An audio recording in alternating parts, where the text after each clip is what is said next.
Excellences, Monsieur le Secrétaire d'État, Excellences, Mesdames, Messieurs, permettez-moi tout d'abord de vous adresser mes félicitations. La Tunisie, par des élections législatives et présidentielles libres et justes, est en train de clore le premier chapitre de cette épopée de soif de démocratie.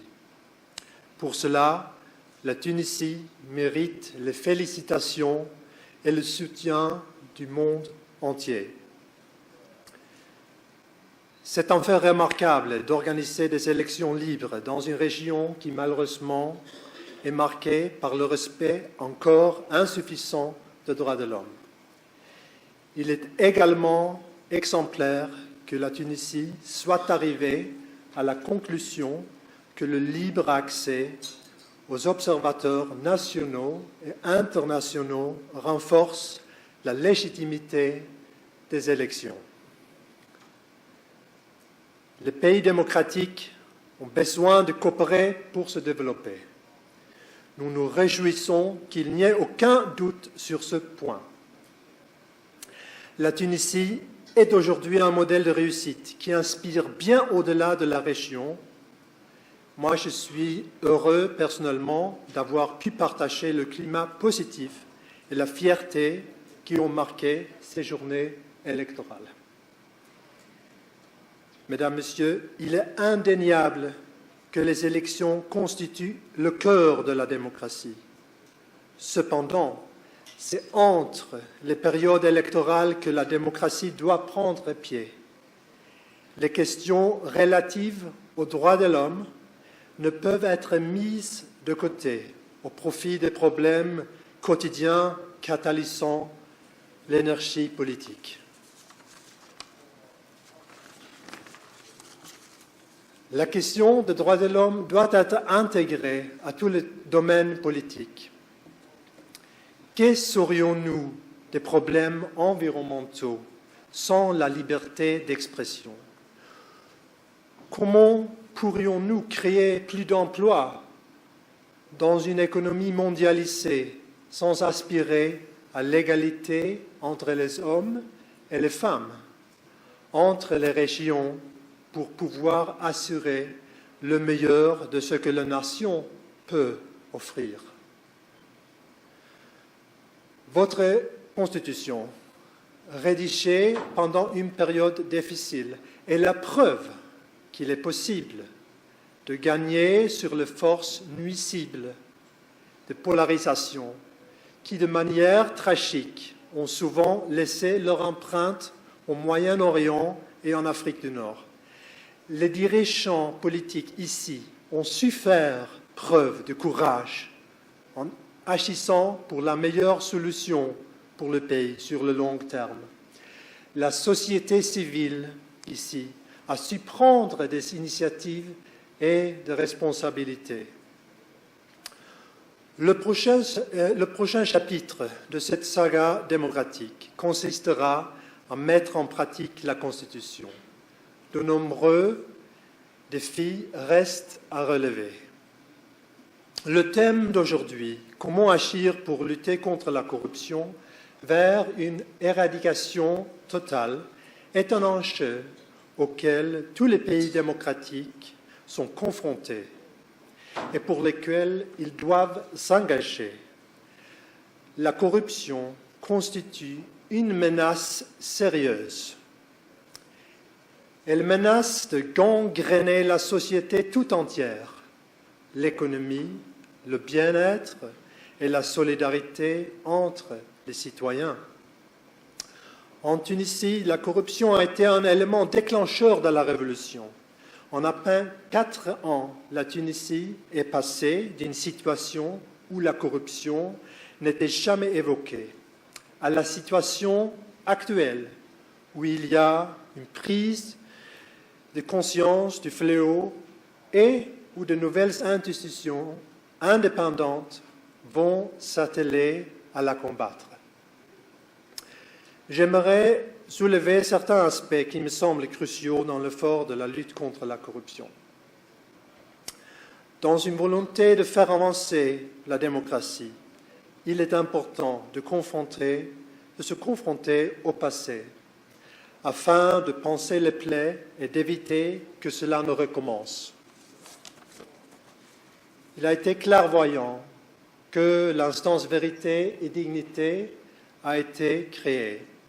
Elle aura besoin d'un soutien massif de l'ensemble du secteur judiciaire. Une démocratie doit avoir un système de contrôle à tous les niveaux afin d'éviter le risque que quelqu'un abuse de sa position, grande ou petite. L'indépendance du système judiciaire par rapport au pouvoir exécutif est cruciale. La stratégie qui sera maintenant mise en œuvre à cet égard est très encourageante.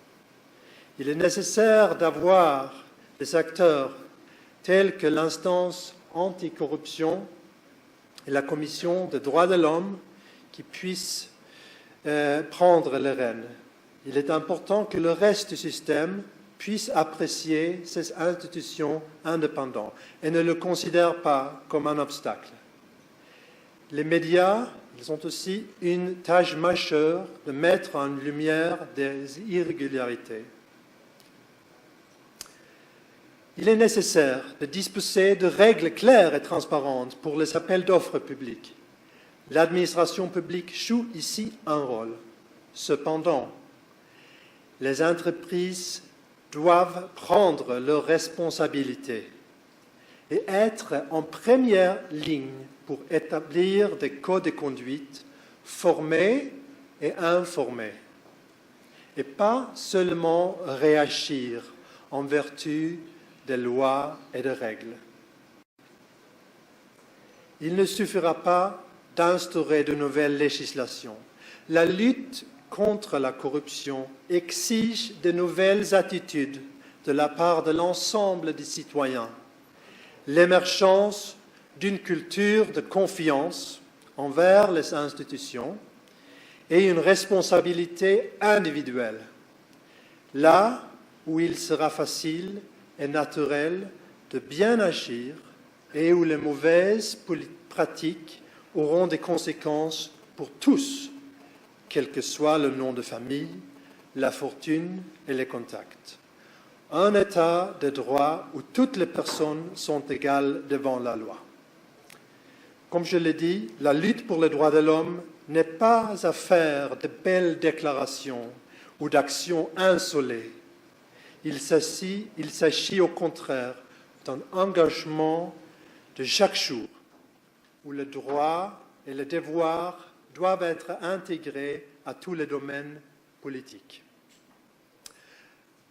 La route sera longue, cela exigera patience, ouverture d'esprit et coopération.